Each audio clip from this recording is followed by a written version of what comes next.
Hey, what's up? What's going on out there?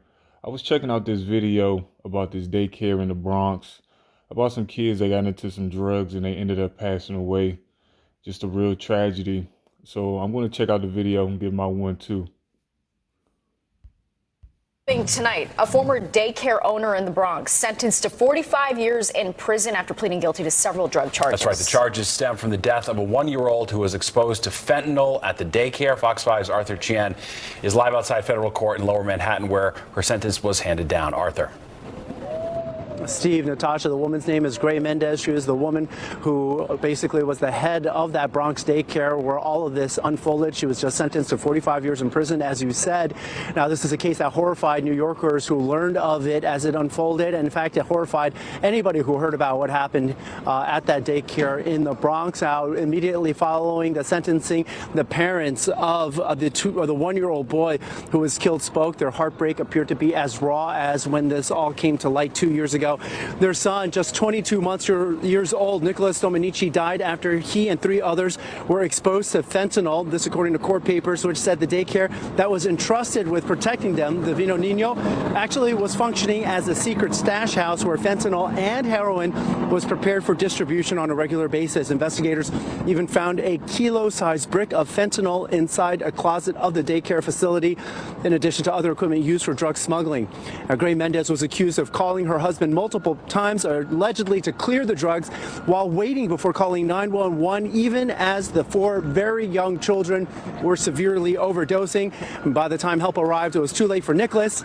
Right after this sentencing, Nicholas's parents spoke in an emotional press conference, drawing a painful distinction between receiving justice in a court of law and receiving justice in life. To make sure we get it right, our own Stephanie Bertini translates for us. Nicolás no va a volver nunca. Nicholas is not going to come back ever. In one way, there was justice, and now I want divine justice. I'm waiting for her to pay. I wish Nicholas was coming back, but he's not.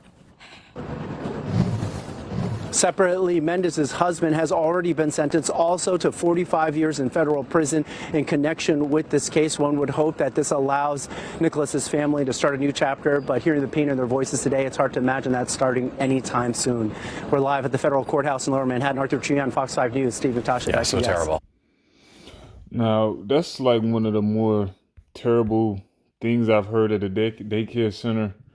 I've done a video about another daycare center where a kid got into some coke, ended up dying, and they ended up shutting down the daycare. But the daycare with that situation had tons of problems in the past, and they just kept reopening.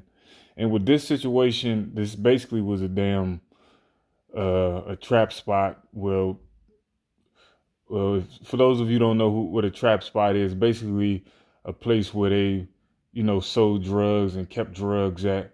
Basically, and then they had these little kids, these little babies around this. That's another thing I was going to talk about too, is if you can afford to do it, watch your kids.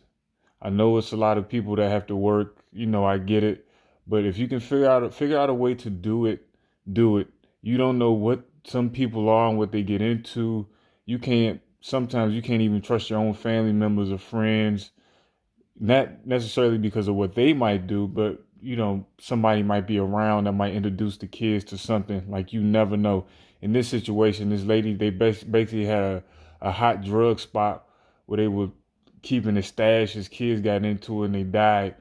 And like I said, I don't know the parent situation, if they couldn't, watch the kids. I don't know.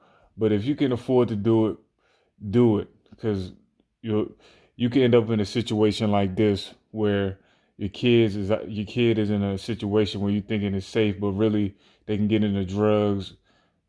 Who knows what? Like, they can choke on something.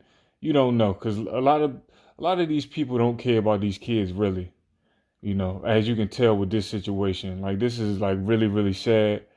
I feel for the parents, the mom, because they think they're sending their kid off to a safe situation. But again, if you can afford to do it, do not leave your kids at a daycare, especially that age. They need to be around their parents or a real guardian that's going to treat the kid like it's their own. Because these people clearly didn't give a damn about the kid if they're in there hustling out of daycare. That tells you a lot about those people. Like they could give a damn if the kids died or not. Well, even in that situation, the kids were dead and she didn't even want to call the police, or they were going through um, an emergency situation. You know, and the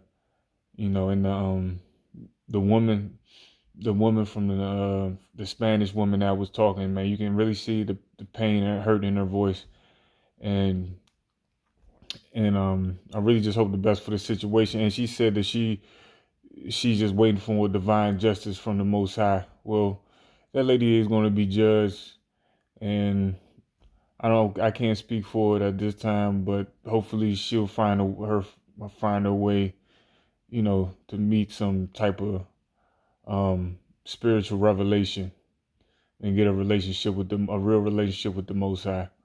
But anyways, that's my 1-2 about it. Leave your commentary. Let me know what you think.